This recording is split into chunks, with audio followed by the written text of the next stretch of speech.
risalah yang dibawa oleh Nabi Musa alaihissalam, agama ya, yang dijelaskan dalam Al-Quran itu sebelum Islam itu disebut agama Al-Hanif. Hanifam muslimah. Nah, ini yang menarik ya. Agamanya Al-Hanif dan pengikutnya sudah disebut muslimah, muslim. Jadi istilah muslim ini bukan hanya untuk umat Nabi Muhammad ya. Jadi label muslim ini sudah diberikan ya sejak ya mengikuti risalah dari Nabi Ibrahim alaihissalam, itu muslim, berserah diri ya kepada Allah SWT, membawa kedamaian ya, membawa kesejukan ya. Ini kata Al-Qur'an ya, hanifam muslimah. Ya, keyakinan yang disebut adalah keyakinan yang lurus ya, agama yang lurus.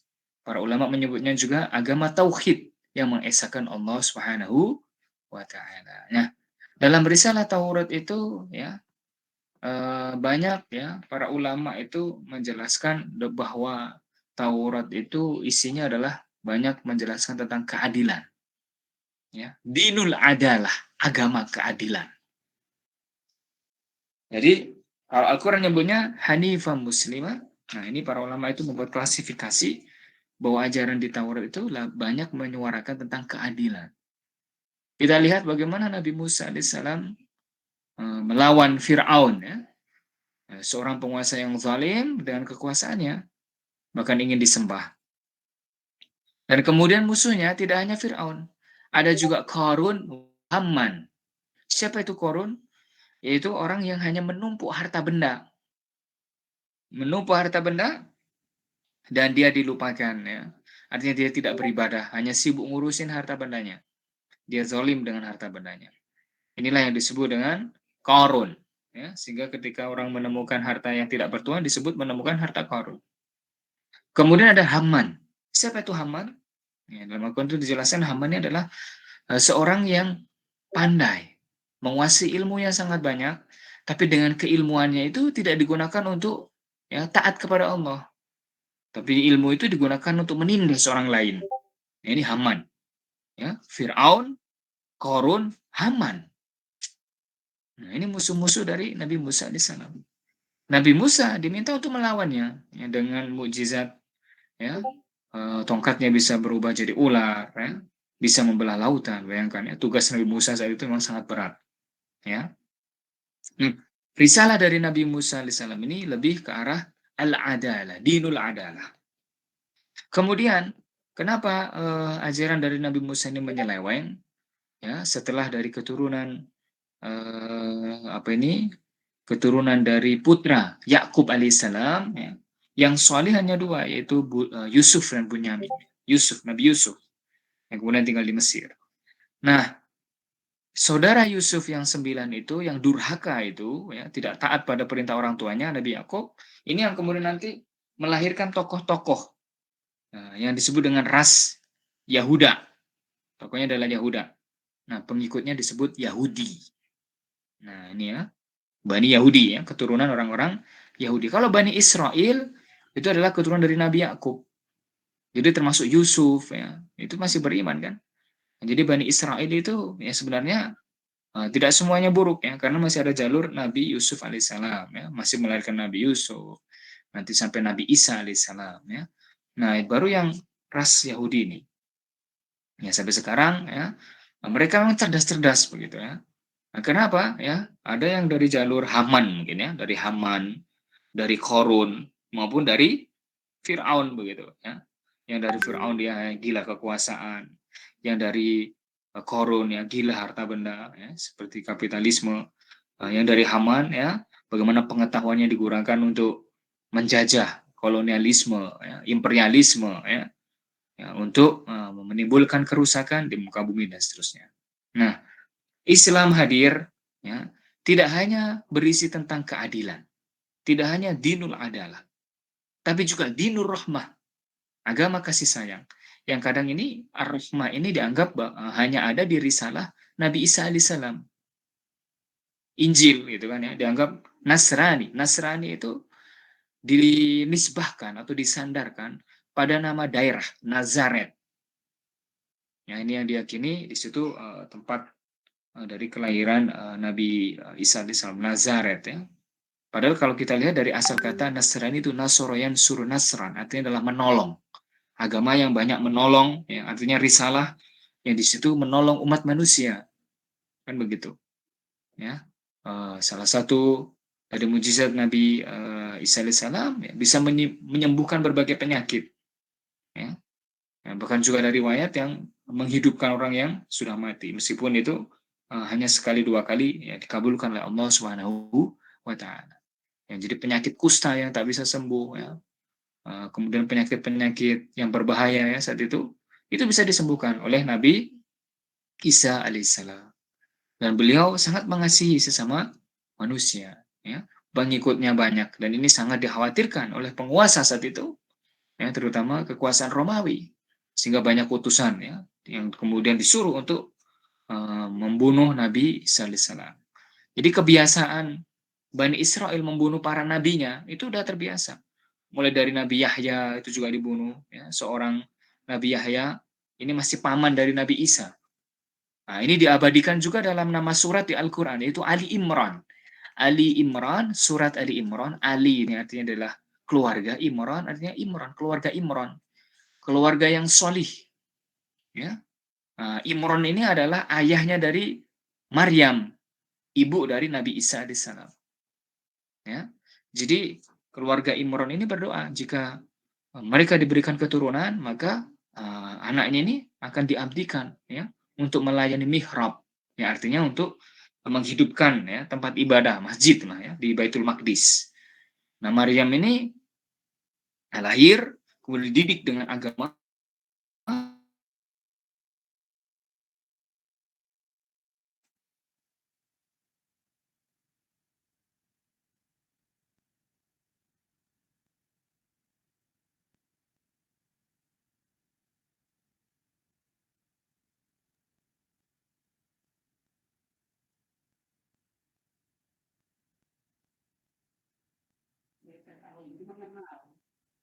Mohon maaf jaringan saya terganggu, saya pindah jaringan dulu.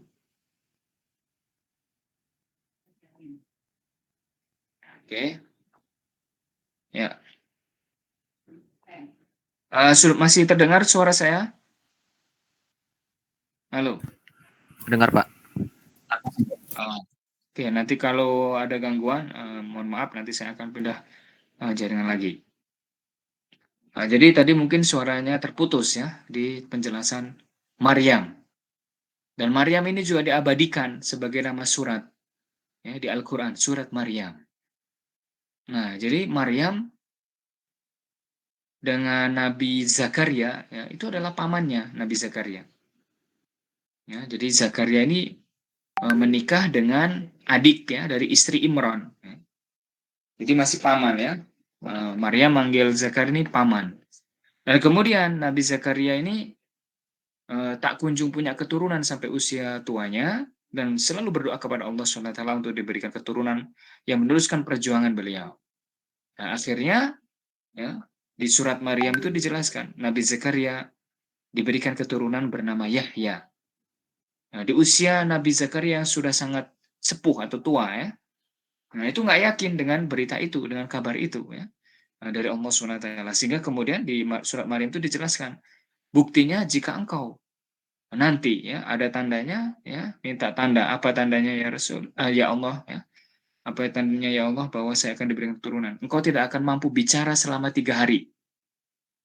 Jadi Zakaria ini sempat ya seperti puasa bicara nggak bisa ngomong selama 3 hari dan itu tanda ternyata istrinya hamil ya. Dan kemudian Allah SWT sudah memberikan nama yaitu Yahya, Nabi Yahya alaihissalam.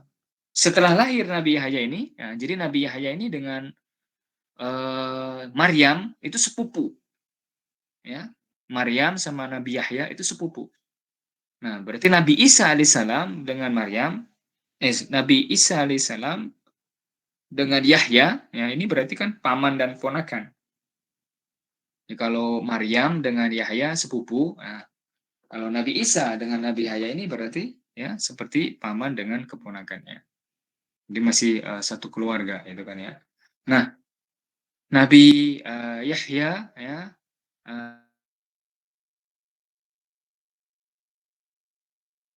13, ya, 12 sampai 14 tahun itu Nabi Yahya alaihissalam itu sudah hafal Taurat. Di usia sekitar 20-an ya, Nabi Yahya ini menjadi qobi yang sangat terkenal ya, ya mengajarkan isi dari Taurat. Nah, saat itulah ada raja yang sangat lalim ya, namanya Herodes. Raja Herodes, raja ya, Bani Israel yang saat itu ingin menikahi wanita yang masih ada hubungan darah. Ada beberapa kisah itu ya, bahwa wanita itu katanya masih saudaranya. Ada juga yang masih menganggap itu adalah keturunannya, macam-macam ya. Yang intinya itu tidak dibolehkan di dalam kitab Taurat. Menikah yang masih ada hubungan darah, ya haram. Nah, disinilah ya Nabi Yahya alaihissalam terus menyuarakan ya, Yahya alaihissalam ini menyuarakan ajaran Taurat. Ya, tapi kemudian ditentang ya, dilawan ya, sampai Nabi Yahya ditangkap dan kemudian dipenggal ya. Kepala Nabi Yahya ini dijadikan mas kawin ya, sampai begitu. Nah, ini perempuannya adalah Herodia ya, Herodia dan Herodes. Nah, inilah ya bagaimana Bani Israel itu banyak membunuh nabi-nabinya, termasuk Nabi Yahya alaihissalam. Kemudian Nabi Zakaria pun juga dikejar ya, karena menganggap kalau Yahya pun menolak ya pernikahan yang ada hubungan saudara, apalagi ayahnya Nabi Zakaria. Maka Nabi Zakaria pun diburu gitu. Nah, beliau ya bersembunyi di tengah hutan dan Allah SWT memberikan petunjuk, bersembunyi di pohon yang besar, dia bisa masuk, mukjizat dari Nabi Zakaria menembus pohon yang masuk di dalamnya. Ya, disinilah praktek-praktek awal yang dilakukan oleh Bani Israel ya, yaitu bersekutu dengan iblis. Jadi seperti bersekutu dengan iblis ya. Karena apa? Dalam surat jin itu juga dijelaskan bagaimana jin maupun iblis itu selalu nguping ya di langit dunia. Nah, terus ya sampai kemudian mendapatkan isyarat ya, bahwa Nabi Zakaria itu bersembunyi di tengah hutan, maka isyaratnya itu seluruh pohon di hutan itu ditebang. Sampai ada satu pohon yang sangat besar yang tidak bisa ditebang. Disitulah terdapat Nabi Zakaria. Ya, tapi karena persekutuan dengan iblis ini terus saja, ya, inilah yang dianggap awal mula ya ritual ya, Illuminati ya, atau Freemason itu dilakukan oleh Bani Israel sejak Nabi Zakaria ini. Ya, nah ini akhirnya pohon itu bisa ditumbangkan, dipotong ya, meskipun lamanya awalnya nggak bisa, sampai bisa mereka melakukan persembahan darah macam-macam kepada iblis ya, sampai akhirnya pohon itu bisa ditumbangkan dan akhirnya Nabi Zakaria juga wafat ya di dalamnya. Ini ya sehingga tidak mustahil jika Nabi Isa alaihissalam, Nabi yang ke 24 yang wajib kita ketahui, itu juga akan dibunuh, akan disalib gitu kan ya. Nabi Yahya udah berhasil dibunuh, Nabi Zakaria juga dibunuh gitu ya. Ya, apalagi ini Nabi Isa alaihissalam. Ya, sampai kemudian Allah SWT dalam keyakinan kita ya jelas kita wajib iman itu Nabi Isa alaihissalam diangkat ke langit, ya, diselamatkan sama Allah, yang nanti akan diturunkan lagi untuk melawan ya, Dajjal di akhir zaman. Gitu. Nah, dalam peristiwa Isra Mi'raj yang minggu lalu kita peringati juga itu, ya, Nabi Isa alaihissalam ini ada di langit yang kedua. Ketika Nabi Muhammad SAW diisrokan dan dimi'rajkan, diperjalankan di malam hari ke Baitul Maqdis, kemudian dimi'rajkan ke Sidratul Muntaha. Nabi Muhammad SAW ini melewati banyak tahapan-tahapan di langit itu. Ada langit pertama, kedua, ketiga. Di langit pertama, ya, Nabi Muhammad SAW bertemu dengan Nabi Adam. Nabi yang sangat tampan, ya, dan sangat tinggi, gitu, ya. Dan mengatakan itu 60 zirah, ya. Nah, itu kalau diukur itu sekitar ya hampir 40 meter, ya. 35 sampai 40 meter. Tinggi, ya. Nah, sekarang kita 2 meter aja nggak nyampe ya, 150, 160, 180, 170 rata-rata ya. Nah, ini 100, hampir 40 meter. Nah, ini Nabi Adam alaihissalam. Usianya dalam kitab-kitab itu disebutkan 1150. 1100. Nah, ini Adam ya. Nabi Nuh itu di usia 900 ya, 900-an. Nah, kita ini usia 100 saja susah udah ya. 60 udah sakit-sakitan. Nah, ini ya. Ada beberapa kajian juga secara medis maupun the history of disease, sejarah penyakit-penyakit di dunia itu ya. Manusia ini kenapa usianya semakin pendek? Dikarenakan apa? Selain makanan, ya, gaya hidup, ya, kebiasaannya, ini yang kadang mempercepat sel-sel dalam tubuhnya mengalami kerusakan dan kematian sehingga organ dalamnya kena penyakit, ya. Apakah itu penyakit paru-paru, jantung, ya, hati, usus, lambung, dan lain sebagainya. Itu kan apa? Sel-sel di dalamnya tidak mampu meregenerasi dengan baik. Ya, ini ya. Jadi padahal kalau dilihat secara umum, ini ada sebuah penelitian ya, manusia itu pada dasarnya seperti kita ini masih seharusnya bisa berumur sampai 150 tahun. Dilihat dari kemampuan dia bernapas detik. Jadi manusia itu dalam setiap apa ini menitnya ya, itu bisa nafasnya bisa panjang. Beda sama contoh umpamanya anjing ya, ataupun kucing ya, atau juga seperti nyamuk ya, yang usianya lebih pendek ya. Kalau yang usianya lebih dari 100 itu kan ada hewan namanya kura-kura ya. Kura-kura itu kan ya sampai 200 tahun ya, 400 tahun gitu. Kemudian gajah, gajah itu cuma 100 tahun. Ada juga yang paling lama, bisa sampai 1000 tahun. Hewan apa itu? Ada yang tahu? Hewan apa? Jika dia tidak terbunuh oleh manusia. Apa? Ada yang tahu? Hewan yang usianya bisa sampai 1000. Nggak ada yang tahu? Nah, ular. Ya. Jadi yang paling panjang hewan itu usianya adalah ular. Jika dia tidak terbunuh dan dia terus apa itu berganti kulit. Ya, kalau bahasa Jawa itu melungsungi, gitu kan ya. Nah, itu kalau bahasa Jawa. Nah, bahasa Indonesianya apa itu? Melungsungi itu ganti kulit. Jadi hewan yang dilihat dari apa? Kemampuan bernapas. Ular itu bernafasnya panjang, ya. Dia memakai lidahnya gitu. Nah, itu ular, ya. Nah, jadi yang paling panjang itu ular, ya. Kemudian kura-kura, baru manusia, gajah, ya, kuda, ya, anjing. Ya, anjing itu bisa 30 tahun, maupun kucing ya. Ada yang paling pendek gitu ya. Ini meskipun kadang saya amati ya, kadang masih hidup itu. Yaitu nyamuk ya. Nyamuk itu diyakini bahwa usianya cuma 1 hari, 1 hari 2 hari, nggak sampai seminggu ya. Kalaupun bertahan itu nggak lama. Nah itu hewan yang paling pendek ya usianya, yaitu nyamuk ya. Nah ini beberapa hal-hal ya penelitian. Nah kenapa manusia ini kalau orang dulu kenapa usia 100 itu biasa, 120, 105, 110. Mungkin kakek nenek kita masih ada yang usianya panjang seperti itu. Ketika diteliti adalah dari sebab apa yang dimakan. Ya. Yang dimakan itu apa yang ditanam sendiri. Kenapa? Orang-orang dulu banyak memakan apa yang dia tanam sendiri. Di tanah yang tidak banyak tercemar oleh zat-zat kimia dan sebagainya. Dia makan nasi, makan ini dari yang dia makan sendiri. Yang dari yang dia tanam sendiri.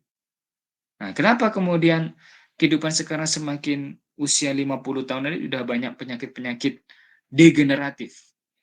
Apa itu penyakit degeneratif? Ya, seperti darah tinggi, ya, kolesterol, ya, kemudian diabetes, kanker, dan seterusnya. Nah, itu adalah penyakit-penyakit yang sebenarnya tidak bisa disembuhkan kecuali kehidupan kita seimbang. Nah, ini beberapa penjelasan-penjelasan secara medis ya.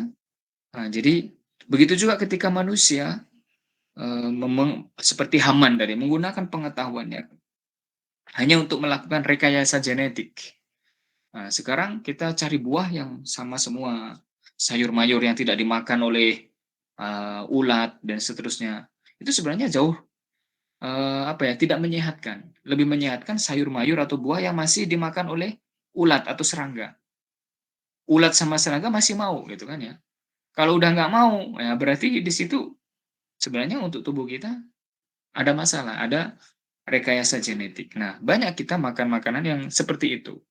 Selain junk food, ya, makanan yang siap saji, yang di situ kita kadang banyak pengawetnya, dan justru kita nggak tahu, gitu kan ya. Nah, yang penting enak. Nah, makanan orang sekarang adalah yang penting enak. Apakah itu menyehatkan apa tidak? Ya kita nggak tahu. Nah ini ya, sebenarnya manusia ya itu sudah diberikan nikmat yang luar biasa oleh Allah SWT ketika dia back to nature, ya, kembali kepada alam. Banyak manusia yang lupa bahwa dirinya adalah bagian dari alam. Tapi dia tidak mengenal alamnya dan dia jauh dari kehidupan yang alami. Sehingga ini yang kemudian menyebabkan tubuhnya tidak seimbang, timbullah berbagai penyakit-penyakit. Oke, kembali lagi ke topik bahasan tadi. Bahwa Islam ini ya, membawa kerahmatan yang luar biasa, menyempurnakan risalah dari Nabi Musa alaihissalam, bicara tentang keadilan ya di dalam Al-Qur'an. Begitu juga bicara tentang kasih sayang yang juga disampaikan oleh Nabi Isa alaihissalam. Bahkan yang menarik lagi di dalam Al-Qur'an juga terkandung apa yang ada juga di dalam kitab Zabur ya. Nah, dalam keyakinan umat agama lain ya, contoh Injil itu ya. Itu Zabur ini dianggap bagian dari Mazmur. Zabur, Mazmur. Za, ba, ya, waura, Zabur. Ini nggak beda jauh sama Mazmur. Nah, Zabur itu adalah kitab yang diberikan kepada Nabi Daud yang berisi pujian-pujian. Doa-doa yang berupa pujian-pujian seperti nyanyian-nyanyian. Nah, kitab suci di Taurat maupun Injil itu nggak bisa dibaca dengan nyanyian. Kecuali Zabur. Nah, ini yang menarik. Al-Quran bisa dibaca dengan lagu-lagu. Kalau kita bicara tentang ilmu qiraat. Nah, bagaimana Al-Quran dibaca dengan tilawah, bacaan Hijaz, Nahawan, Bayati, Sofa, Jiharka, Shika, dan seterusnya. Kita bisa membaca Al-Quran dengan lagu-lagu. Dan enak didengar. Kalian mau baca Taurat seperti itu? Nggak bisa. Injil nggak bisa. Nah, itu yang bisa Zabur ya, sama Al-Quran. Ini yang menarik. Artinya apa? Kitab suci yang sebelumnya, yaitu Taurat, ya, Zabur, maupun Injil, itu rangkum di dalam Al-Quran. Ini disebutkan oleh Al-Quran sendiri. Nah, kita lihat ya, di dalam surat Ali Imran.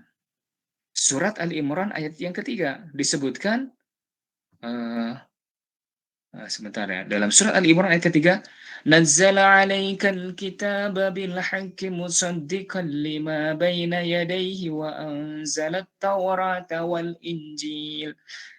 Nazzala 'alaikal kitaba. Telah aku turunkan, ya, telah diturunkan ya, kepada kalian Alkitab. Alkitab ini nama lain dari Al-Quran. Al-Quran disebut Alkitab, artinya pedoman.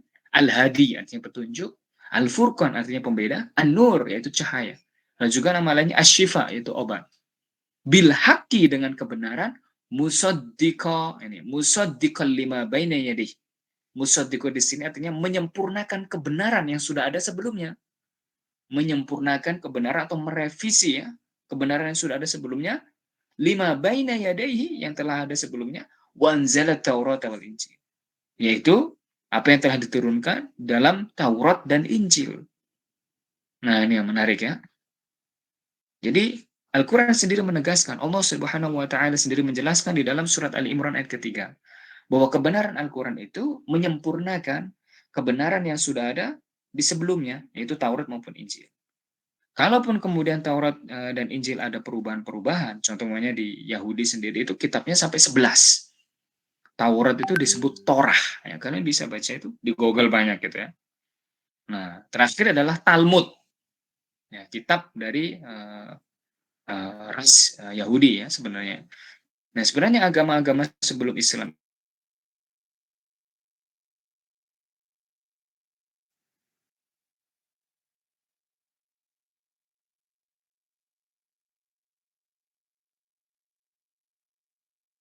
Oke, mohon maaf. Terjeda suara saya tadi sempat terputus. Wa ma arsalnaka illa rahmatan lil alamin. Ya, tidak aku utus engkau wahai Muhammad kecuali menjadi rahmat bagi semesta alam. Nah, baru semuanya ikut-ikutan. Yahudi pun akhirnya ikut-ikutan untuk semesta alam. Ya, Nasrani pun ikut-ikutan untuk semesta alam. Bahkan agama-agama yang lain pun akhirnya ikut-ikutan untuk semesta alam. Padahal ajaran tentang semesta alam itu ya baru diberikan kepada Nabi Muhammad SAW. Coba kita lihat sekarang ya. Hampir semua agama akan bicara tentang semesta alam.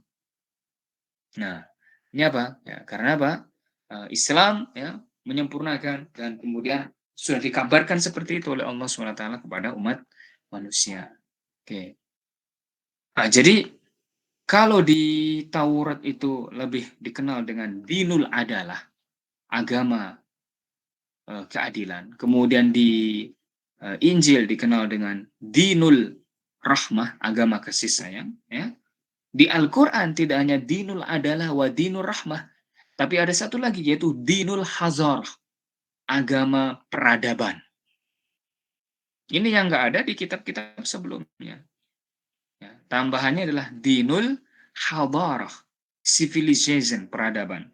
Bahwa di dalam Al-Quran juga terkandung kajian-kajian sains, bahkan teknologi, bagi yang mampu membacanya dan menggalinya. Contoh ya, bagaimana Allah SWT menjelaskan tentang wasyamsu tajri limustaqarril laha di surat Yasin itu. Wasyamsu tajri limustaqarril laha. Bahwa matahari berputar pada porosnya, di mana di kitab sebelumnya yang diselewengkan oleh orang-orang Romawi bahwa matahari mengitari bumi. Nah, ini dibantah oleh Al-Qur'an. Wasyamsu tajri limustaqarril laha. Bahwa matahari itu berputar pada porosnya dan bumi yang mengitarinya.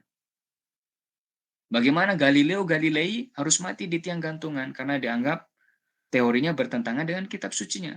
Nah, ini kan. Nah, artinya di Islam tidak ada pertentangan antara sains dan ajaran agama, saling melengkapi. Ya. Bahkan ajaran Islam yang pertama pun bicara tentang ikra, bacalah. Ya. Untuk mempelajari apa? Allamal insana ma lam ya'lam dan ya, allama bil qalam. Ya. Allama bil qalam wa allamal insana ma lam ya'lam. Allah Subhanahu wa taala mengajarkan bil qalam, dengan pena, simbol ilmiah bahwa kita diminta untuk apa? Afala yatadabbarun, apakah engkau tidak merenungkan? Afala ya'qilun, apakah engkau tidak berakal? Afala yatafakkarun, apakah engkau tidak berpikir? Ya, afala yubsirun, apakah engkau tidak mengobservasi dan meneliti? Artinya apa? Simbol pena itu adalah sebagai umat muslim kita harus rajin menggali ilmu-ilmu baru, meneliti. Maka ketika di mahasiswa ya, di perguruan tinggi, kita harus rajin meneliti agar ilmu itu berkembang. Kalau di kampus mungkin dikasih fasilitas seperti PKM, program kreativitas mahasiswa, atau PIMNAS ya, Pekan Ilmiah Mahasiswa Nasional dan seterusnya. Nah, ini mahasiswa harus sebisa mungkin ikut aktif ya untuk melatih kemampuannya dalam meneliti. Nah, ini ilmu akan berkembang. Nah, ini bedanya dengan risalah-risalah yang belum hadir ya sebelum Nabi Muhammad SAW. Bahwa dalam Islam berbicara tentang keadilan, berbicara tentang kasih sayang, bahkan lebih jauh berbicara tentang peradaban. Nah, ilmu pengetahuan dan sains ya akan juga ya tergali di dalam Al-Quran. Ya, banyak dari umat Muslim sendiri yang kadang tidak menggalinya. Dan banyak yang menemukannya kadang ilmuwan-ilmuwan dari Barat, gitu ya. Nah, ini tugas kita sebagai seorang Muslim menjadikan Al-Quran sebagai literatur ilmiah. Nah, tidak hanya sebagai sumber pedoman agama saja, tapi juga harus menggalinya dengan pendekatan ilmiah.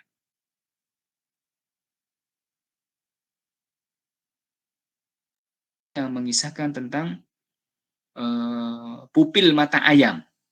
Kenapa dalam hadis Nabi itu dijelaskan kalau kita mendengar ya apa ini suara ayam